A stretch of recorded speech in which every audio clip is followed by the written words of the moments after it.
Silence can be a tricky thing. Many of us or our loved ones have experienced the pain of having a great loss and finding that folks who we would have expected to reach out to us with sympathy have instead gone silent. Or we may have reached a great milestone or goal or accomplishment and expected to be congratulated or celebrated by loved ones, only to again be greeted by their silence. Silence can be hurtful. And yet there are times when silence is absolutely the right response. When we really have no knowledge or experience of an issue. When to say anything would be to reveal our bitterness or judgment or lack of respect. Or when we come in contact with a mystery that is beyond our capacity to explain, and our attempts at words would only degrade the experience.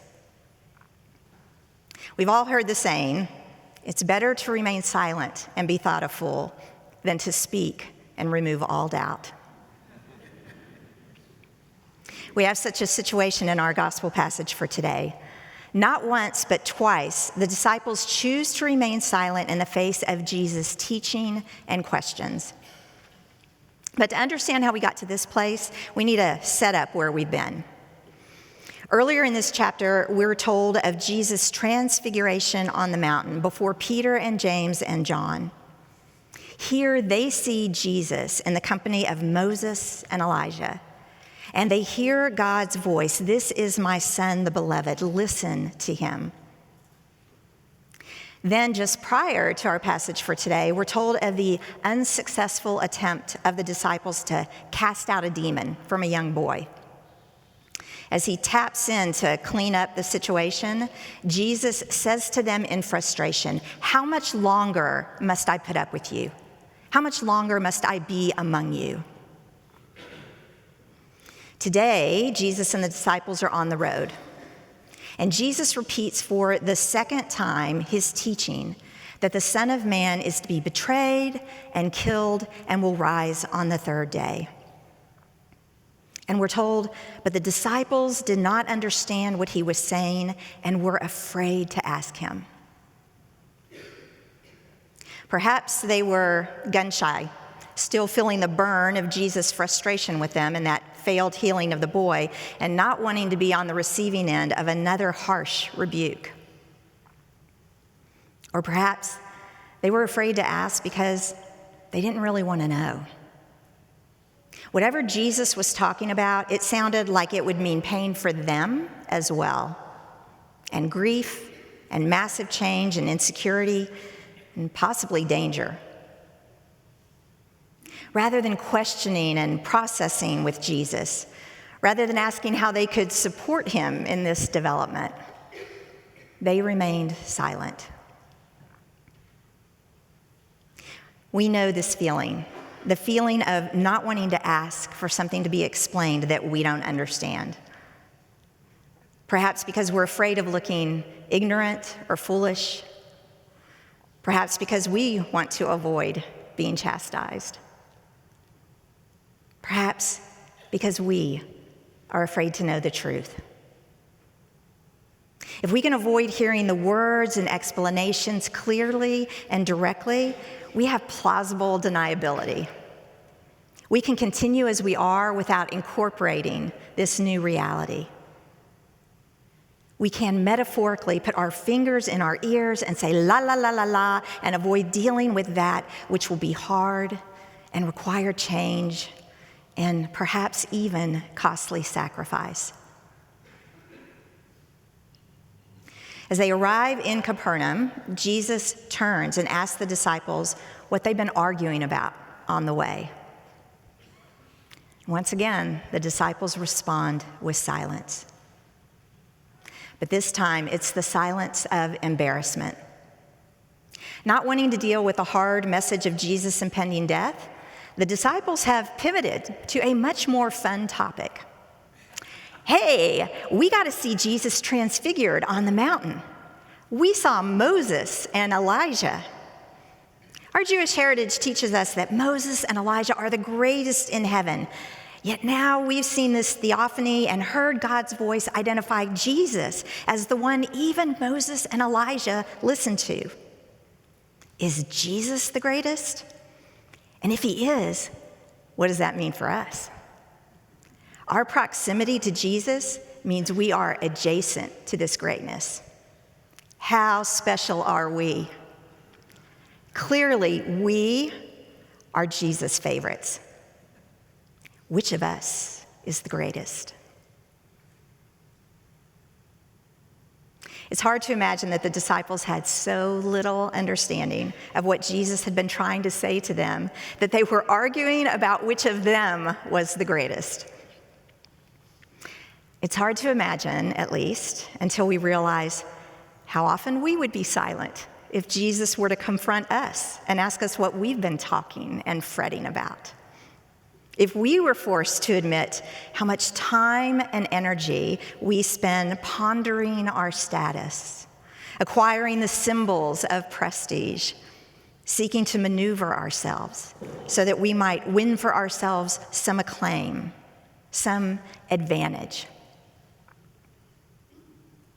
Was Jesus disappointed, frustrated? Probably. He calls the 12 together and he says, you guys need to understand this. Whoever wants to be first of all must be last of all and servant of all. And because the disciples have struggled to hear Jesus' teaching and accept it, and because Jesus often teaches with real-life visual aids, Jesus takes a child into his arms and says, whoever welcomes one such child in my name welcomes me. And whoever welcomes me welcomes the one who sent me. We are a culture that is inordinately focused on our children, on giving them the very best we can, on setting them up for success in the world, that they might encounter as few hardships and frustrated desires as possible.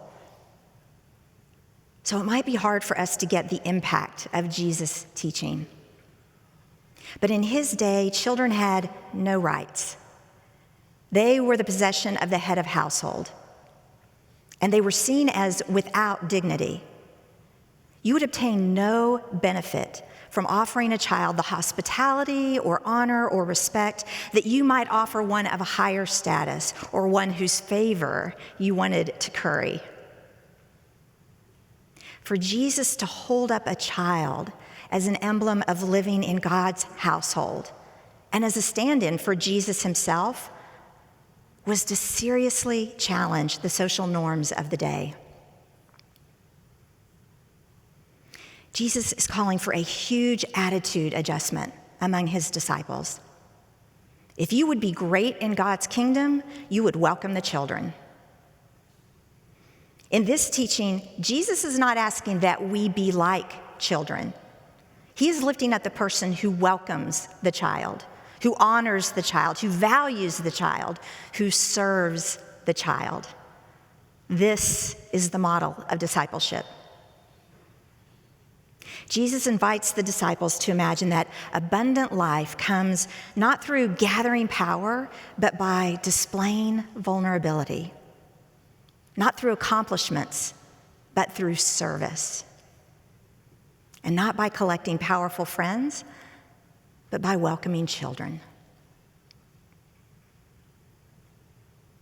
St. Michael Church and St. Michael School have recently completed a huge renovation of the education wing of our campus. We now have safe, modern, creative spaces for our school children. And we have classrooms for the children and youth and adults of our congregation.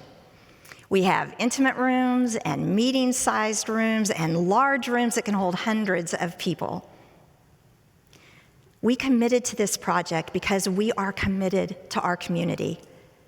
We are committed to welcoming your children, that they might know the love of God through stories and teaching and the love shown by the adults around them.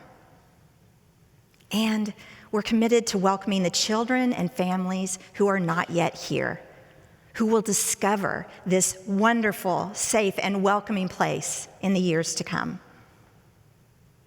When we commit to form our children in the love and grace of God, we are committing to the future health of the church and to the spread of the kingdom.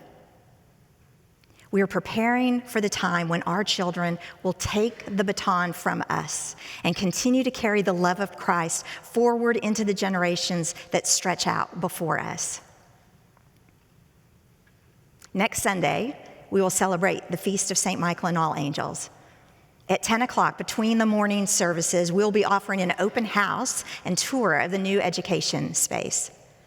Please plan to be with us to celebrate not only the completion of this phase of our project, but the hope that it represents for the future of our children and the children to come, who will be formed in this space, who will come to know the love of Jesus in their own lives, and who will take that love out into the world. Amen.